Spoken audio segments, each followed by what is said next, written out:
Hi, this is Kim from Emerging Creatively Tutorials, and this is ECT TV episode 68.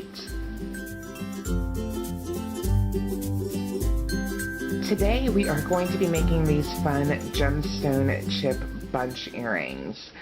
So let's get started. So these are the materials and tools you'll need to make these earrings. You'll need gemstone chips, and you'll need about 16, but you can decide how long you want to make them, so you might need more or less than that. You need earring wires, and you can make your own earring wires, and I will link below to a video I have to show you how to make your own earring wires. You'll need head pins. You'll need the same amount of head pins for the gemstone beads that you're going to be using. And you'll need jump rings, again, about the same amount. You might need a couple extra jump rings. I am using 7mm jump rings. This works with just about any size jump rings. And then the tools you'll need are wire cutters, round nose pliers, chain nose pliers, and bent nose pliers are going to be helpful for you to help with the wire wrapping, or maybe just another pair of pliers that you have. So to get started, we need to make a bunch of bead dangles. Other people call this wire wrapped head pins. And so for that you need a head pin and one of the gemstone chips. We are going to make a total of 16 of these to make the pair of earrings, so 8 for each earring. So to get started, just slide the bead onto the head pin, and I'm using a store-bought head pin, but you can make your own head pins as well. And you just slide that on, and now you're going to hold the head pin in your round nose pliers. And it's good to make a mark on your round nose pliers so that you can make all of your loops uniform. And then just line up that head pin with the mark on your pliers for each head pin, for each bead dangle that you make. And then hold the wire about 1/4 of an inch from the top of the bead. And that can be a little bit awkward because these beads are all kind of different shapes and sizes, but just kind of estimate it and do your best. And now we're going to make a loop. So you just wrap the head pin down around your round nose pliers, and you make a loop. And now you see this loop is kind of off center, so we're going to straighten it, and this is how I do it. I have my chain nose pliers. I'm going to hold that loop in my chain nose pliers, and I'm going to wrap around one time, and I'm going to pull the bead out while I'm wrapping around. So I'm just kind of pulling the bead out straight, and so now you can see this loop is straight on top of the bead. And I'm just going to switch hands,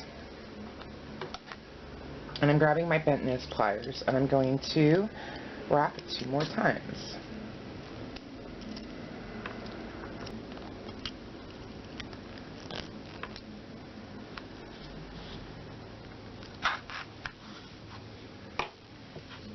And you just trim off the excess wire, making a flush cut, and that's using the back of most wire cutters toward what you're cutting. And that makes a nice straight cut.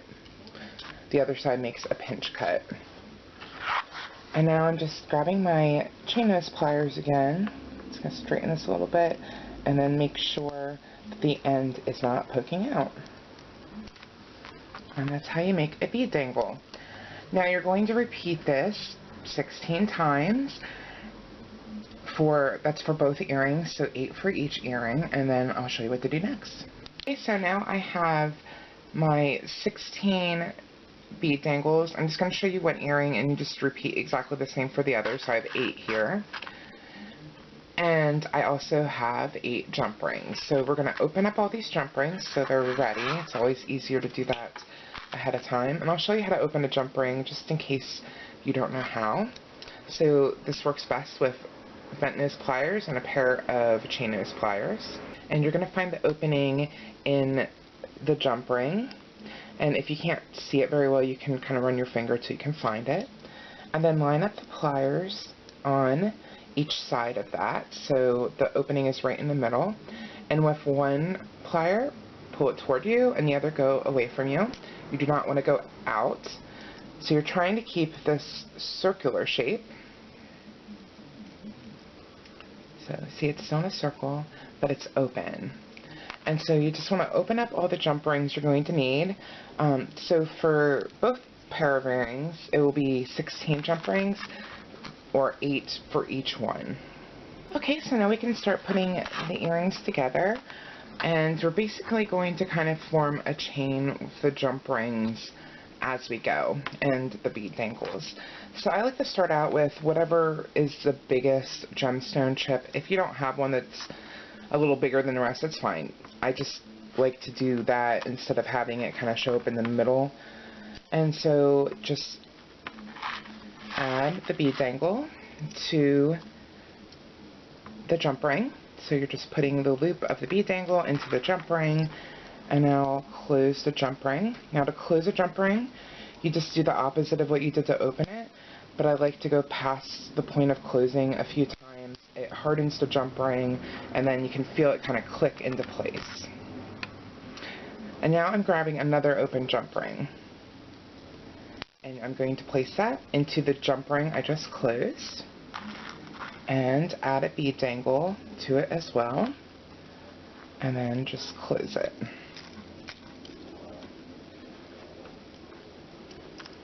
And then we're just going to continue doing the same thing. So you're going to take an open jump ring, put it in the last jump ring that you closed, add a bead dangle, and close it.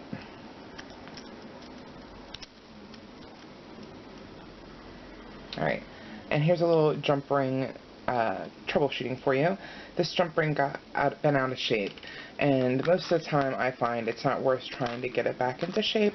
Just get a new jump ring and start over. So I'm adding the jump ring to the last closed jump ring I did, and then adding a bead dangle.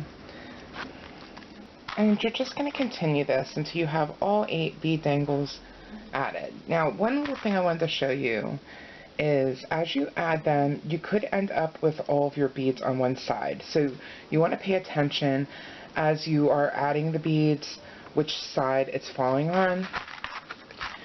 And then another tip I have, let me just close this quick, is if you end up putting it on the wrong side, you can flip it before you add the next bead dangle. But you can't really do that after you add the next one. So just continue doing this till you have all of the bead dangles added. Okay, so I have all of the bead dangles added with the jump rings, and you can see I kind of went from side to side. And then the last bead dangle I added is this one, and this jump ring here, that's what we're going to attach to the earring wire. So you can just kind of hold that jump ring and let this top bead dangle kind of fall to the side as well. And I like to use a piece of wire or a head pin to kind of keep track of that jump ring so it's easier, because we're going to need to lay this down for now.